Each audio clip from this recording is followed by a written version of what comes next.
Namaste everyone, Jai Hind and welcome back to Gyanonymous School. Here on National Security Live Lecture 9, we have been discussing on digital sovereignty. We have discussed how the sovereignty evolved from the geographical sovereignty to infrastructure sovereignty through information sovereignty, and now we are dealing with data sovereignty.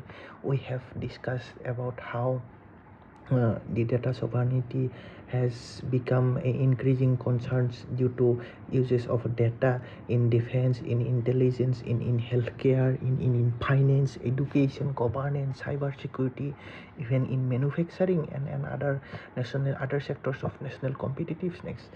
We have lastly discussed what India is doing, like from Aadhaar to UPI to DigiLocker and other digital platforms through Digital India and through other platforms and other missions and initiatives like AI mission, how India is developing towards a data sovereign nation or doing its work through India AI mission to make India a sovereign or a digitally sovereign country. Now discussing that, we have found we are actually to go in very deep into the subject, and for that let's begin the part 2 of data sovereignty. And before I begin the core of part 2, I would like to request everyone kindly to switch to 1.5x for your better experience. So let's go to the semiconductor question first. As we have learned about AI and what AI needs computing along with various data and infrastructures. AI actually needs computing, and computing actually needs chips, and such chips actually require highly sophisticated global supply chain.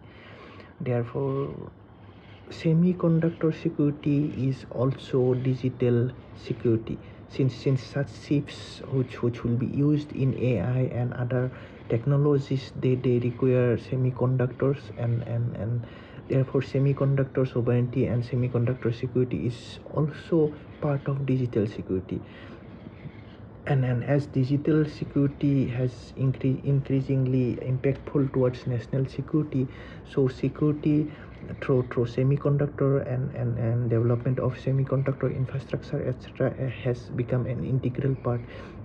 Therefore, we have seen that India has established India Semiconductor Mission to develop a semiconductor and display ecosystem, and also strengthens India's position in electronics and manufacturing, as well as design in the semiconductor domain. We have seen the setup of various semiconductor unit. We have seen in Nagaon, Assam. We have seen in certain parts of Gujarat, and maybe in other states recently. In past 2-3 years, a lot more development relating the indigenous semiconductor units has been coming into place. So as if we ask the question, when India going to talk about semiconductor manufacturing, India has already taken steps in towards it. We shouldn't see it as a merely industrial policy. We should actually see it as a strategic dimension, and India here has taken the strategic step since in future India has realized that AI is everywhere. Defense system depends on AI, vehicle system depends on AI, and thus on chips. Telecommunications, it also depends on chips. Financial infrastructure through AI and other technologies, it also depends on chips. And a country cannot reliably access critical semiconductor technologies from other countries all the time. It cannot rely on other countries or other nations or maybe other companies all the time 100%. It cannot rely.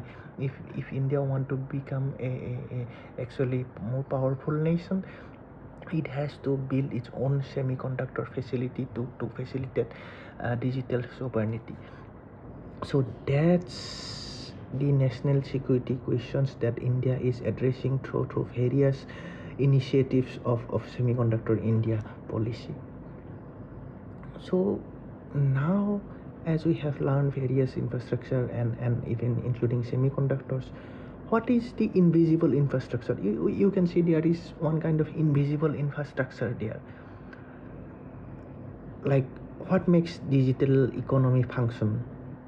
If you see that digital economy is functions because there are data centers, there are cloud infrastructures, there are even telecoms, satellites, even undersea cables. We have seen that undersea cables is going there are a lot more undersea cables between Europe and Asia, and one or more are being built in between UAE and India. Even we have seen semiconductors, power grids, cybersecurity systems, DNS infrastructures, and various softwares, operating systems, and AI compute.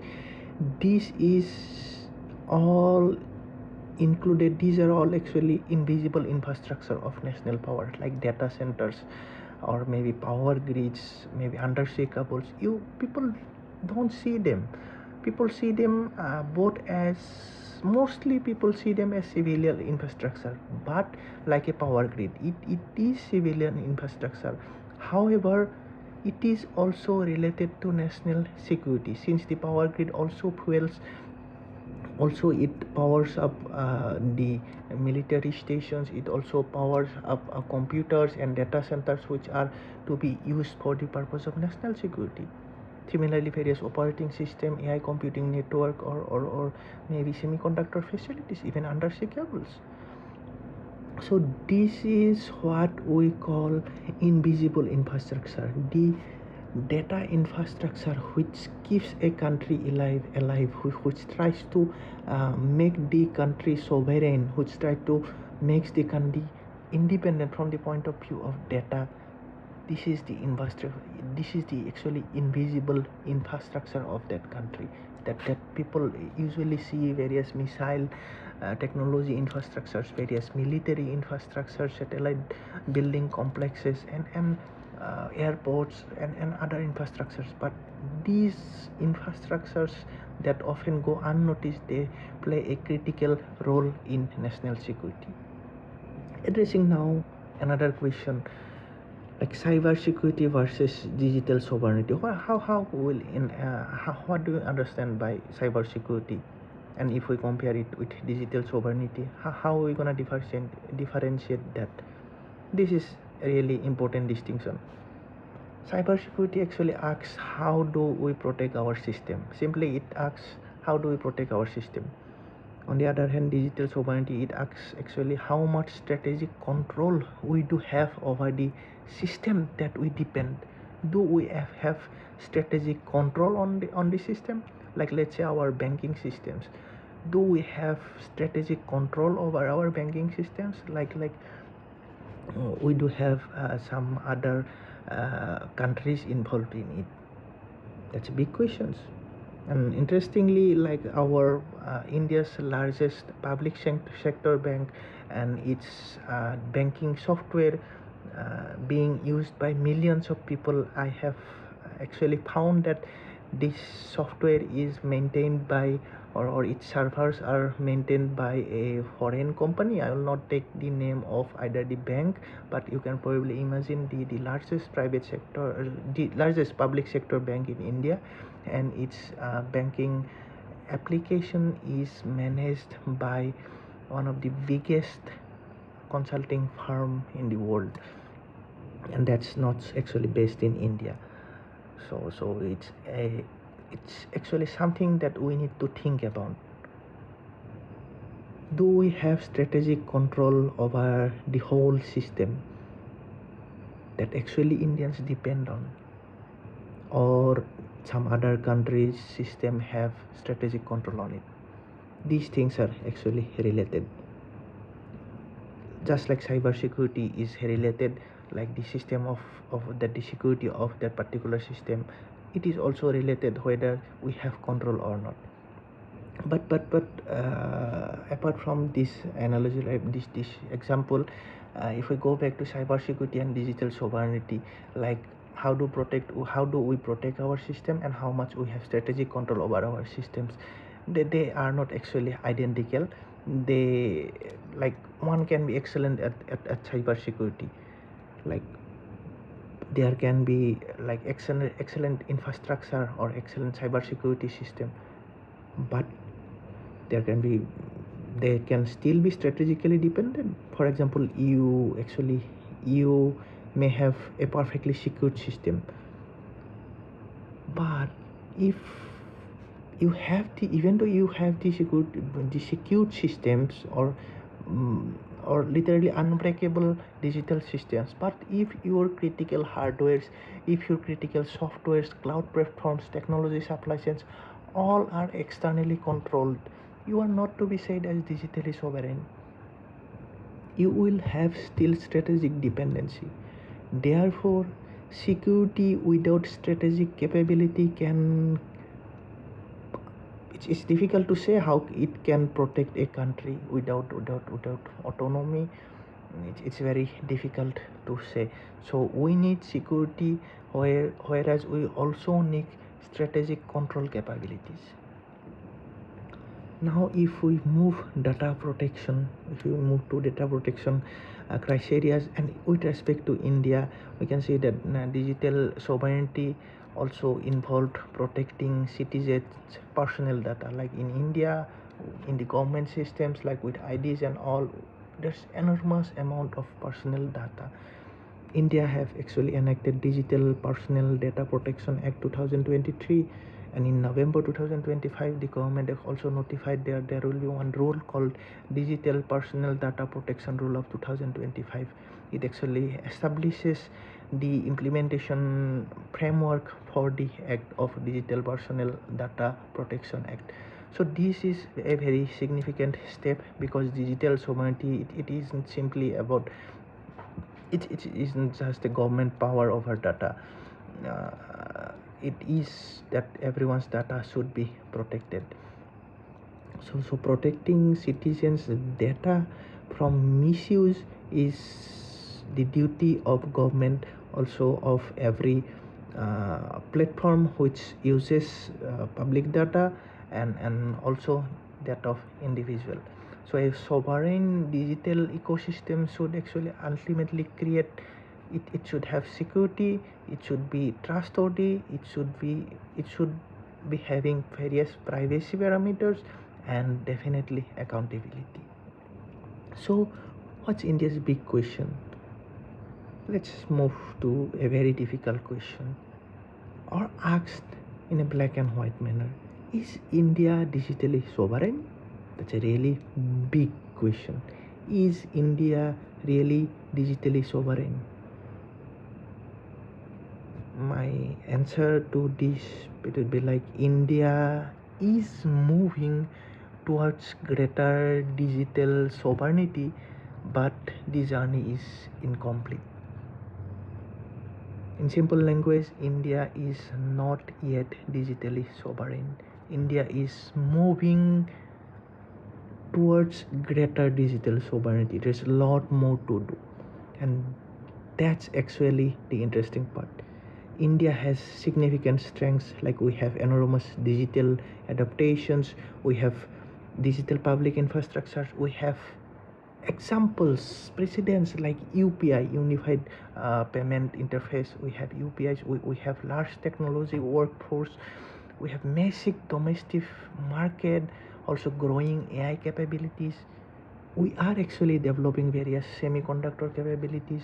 We are strengthening like the data protection regime, but still we face dependencies. Though we have or we are going to have advanced semiconductor technology, certain cloud technology, even critical hardware, operating systems, AI computes, maybe specialized softwares our companies are getting, even generating, making, supplying for other countries, and even various cyber security technologies, and global technology supply chains in technology supply chain. India is making a big role. So even though all this India is contributing, India is yet to be a digitally sovereign nation. From this developing stage, India need to go to a stage where we need to depend on nobody, for our digital sovereignty. That is actually impossible, or it will be like an like impossible, very impossible in an interconnected world. But the objective actually should be like never allow critical dependence to become a single point of national vulnerability. It's impossible to be like depend on nobody, even though the goal may be so, the ultimate goal may be so, but in the long run it's not possible in such a globalized and interconnected, digitally connected world. It's not possible. But what is possible, not to allow critical dependence to become a single point of national vulnerability. We should focus on that. So now if we go to the, as we have gone from the geographical sovereignty to infrastructure sovereignty to information to data sovereignty and various elements of data sovereignty, now let's address the main question, that is data sovereignty as a national security. Imagine three situations. A hostile attack, in scenario 1, let's imagine a hostile actor attacks a country's financial infrastructure. Let's India's financial infrastructure is attacked by a hostile actor. If our UPI services goes down, if our banking system goes down, or digital payment stops, economic activity disrupted, that's actually national security. So even though in scenario 1 there is no attack on military platform, there is no attack on aircraft or any naval base or in military base, if attack is on let's say on our India's financial capital, on our digital infrastructure hub, if our UPI and banking system goes down, it's gonna be a national security problem. In scenario 2, let's imagine a foreign actor compromises critical data. Like if our government database is accessible by a foreign actor, if this database, let's say maybe Aadhaar database or voter ID database, it is being accessed by a foreign agency and it is actually compromised. Maybe more serious in case of a military related system, if it is a critical infrastructure like power sector, if citizens' personal data like Aadhaar, PAN card or voter ID or other driving license or other kind of citizens' personal data. So that's actually a national security concern. So we must need to build our infrastructure in such a way that the critical things should be individual, means it should be only it should be actually based in India. The control of critical infrastructure should be within India. The control of data infrastructure should be within India. That's our goal, the critical ones. In another scenario, let's say if there is one geographical crisis, like crisis on around the world, if it disrupts critical technologies like cloud computing, it disrupts semiconductors, maybe computing capabilities, or maybe cyber security products. So new technology becomes a strategic dependency in such a new the interconnected world, which is actually depending on new technology. It also leading to a strategic dependency. Like we have seen that during this Middle Eastern conflict, some data centers in some particular Gulf countries were being attacked by a rivalry or by a particular state. So in such scenario, if the server of that particular company which data center is being attacked, then if that company is supplying some critical information or handling some critical information of a country, that critical infrastructure supply chain also goes down. So that's being a strategic problem for that particular third country. So it is a big deal as we are moving towards strategic dependency through the emergence of new technologies. So again, national security issue. Again, this all leads to a national security issue. So India's next national security frontier, after all these frontiers of these 2.5 frontier, that is one on the western front, one is northern front, India having two very important fronts, and one is 0.5 front that is inside India. As General Bipin Rawat has said, we have 2.5 front, and another 0.5 front is coming. It is digital sovereignty. It is national security or data security. How we will build our digital sovereignty, that's going to be another 0.5 frontier for India. So that is India's next national security frontier. As borders are moving, like security is moving from borders to bits. Bits means the computer units, from bytes. So borders are moving from, like security are moving from actually borders to bits. It's like yesterday, so sovereignty was the primary about it. It was the sovereignty, national sovereignty was all about the controlling of territory. But today it's about controlling the infrastructure. And as they going on, it is increasingly involving controlling data, to compute, to control algorithms, AI, and look into the algorithms, AI and digital ecosystem. So border actually is not disappearing, the border is multiplying. There is geographical border, but there is also an invisible cyber boundary. There is also an invisible data boundary or data border. There is technological border in terms of security, and increasingly there is also a algorithmic boundary or algorithmic invisible border that India need to control and India need to develop. So if we go with structural 5 pillars of Indian digital sovereignty, if we're going to define that, we have to define first with data. First, we have to protect strategically important data and ensure appropriate governance of data. We need appropriate data governance and appropriate rule, including various rules of AI governance and algorithmic rules. Next, number 2 is compute. We need to build high performance computing and AI infrastructure. Thirdly, we need to develop chips. We need to develop resilient semiconductor capabilities as well as supply chains. It's all related to semiconductor and chips. India has been doing a very great work from last 3 years in this semiconductor mission stuff. Next, digital infrastructure, like strengthening of cloud, telecom, data centers, satellite and other critical networks.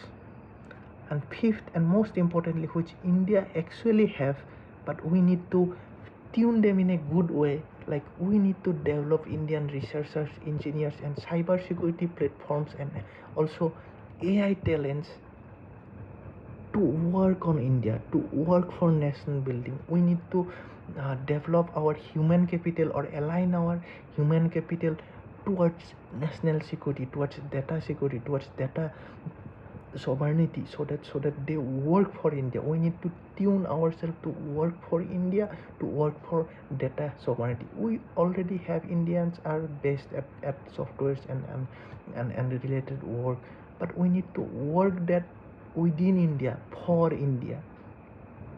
If we can align that, we can align our human capital towards working for ourselves, towards working for the national security and data security of India.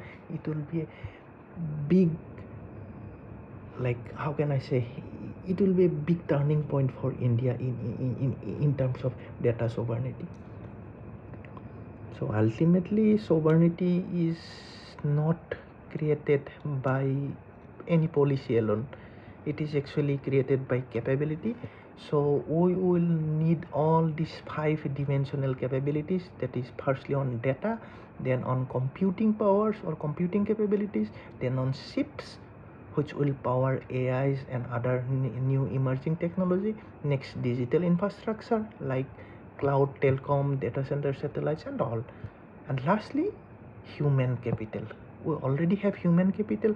We need to fine-tune them and align them towards India's national security, towards Indian national security paradigm. So that's it. So the big question for India is, India has become actually one of the world's largest digital societies. India is one of the largest digital societies. But being a digital society, it's not the same as being a digital sovereign society. Like United States is mostly digitally sovereign society. Even to some extent, China is also a digitally sovereign society. So whether India is so being digital, being a largest digital society, it doesn't mean that we are also digitally sovereign society. No, we can have millions of smartphones, millions of UPI transactions, millions of internet users, or millions of like data in terms of various social media users, from Instagram to Facebook to YouTube, anything. But real question is, who owns the infrastructure? Who owns the infrastructure that we have been using? Who controls the data? Who builds the chips to power such data infrastructure? Who controls and who computes? Who develops the AI that we have been using? Who protects the network? The cybersecurity guys, the cybersecurity firms. And who writes the rules? The jurisdictions where such data centers or such mainly data centers actually operates, from where our data are stored. Who writes the rules? Whether Indian rules apply there, or we are bound by other rules. Like when we search Google something, even though it is about India, at the last it shows that it is protected by this law of US, this law of US, or this protection privacy law of US. Why? Because we are searching data in India. That Google search particularly shows data from Indian website, who is actually based on India, who is an Indian company. This is about Indian geographical data. But it actually says that it is protected by US this protection data, US that protection data, US this copyright law, US that protection. Why US data to? Why we have to do with US data or United States copyright data when we are searching some geographical location, let's say in Nagaland, maybe in Goa? Why we need to go with this US copyright law? There is Indian copyright law in place. There is Indian jurisdiction, but in cyberspace, no. So that's the big question: who writes the rules and who implements them? So ultimately, the country that controls the critical layers of its digital ecosystem will have actually the greater strategic autonomy than the other. Who can actually control the critical layers of digital ecosystem? That country will have leverage in strategic autonomy. So ladies and gentlemen, digital sovereignty, as we have learned, it's not about shutting India's digital borders. It's not like some of our big neighboring countries who have been shutting their borders through big or great firewalls. It's not like that. It is not digital sovereignty to control our data like our one of neighboring country, or so-called brotherly neighboring countries. Yep, with whom actually we have fought one war. So not like that country that we are going to build one great firewall. No, it is not about rejecting global technology or global platforms. No, it is not about becoming technologically isolated. We are not going to do anything which will be like for us only. We are developing it for the world. So it is not about technologically isolated. Neither we are going to use something that other parts of the world wouldn't be able to use. Neither we are rejecting anything from the outer world. Neither we are doing something for our own and not letting anyone use it. No, it's not like that. It is much more practical.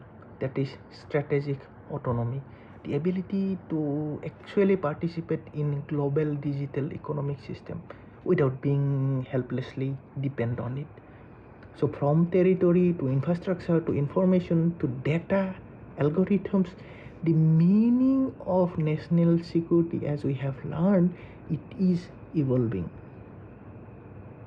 And India now faces this historic opportunity. We have built one of the world's most remarkable digital public infrastructure system like the UPI. The next challenge now is to ensure that the foundations underneath that digital ecosystems are actually resilient, it's secure and strategically capable. Because the next national security crisis may not be actually at the border. It may begin inside a server, it may be inside a data center, it may be inside a semiconductor supply chain, maybe in an AI model or in a piece of data. So the question for India is no longer simply who controls our territory. Again, I go with that. The next question is going to be who controls our digital future. That's all. This is National Security Live episode 06. I'm your host. If you find this discussion useful, please like, share and subscribe to Gyanonymous School. And tell me in the comment line, please, do you think India is digitally sovereign today? What do you think? Whether India is digitally sovereign by now? Or are we still dependent? Or are we still developing? Let's continue with that question. Because actually knowledge is strength. We need to build knowledge gradually, and awareness is security. Jai Hind, Bande Mataram.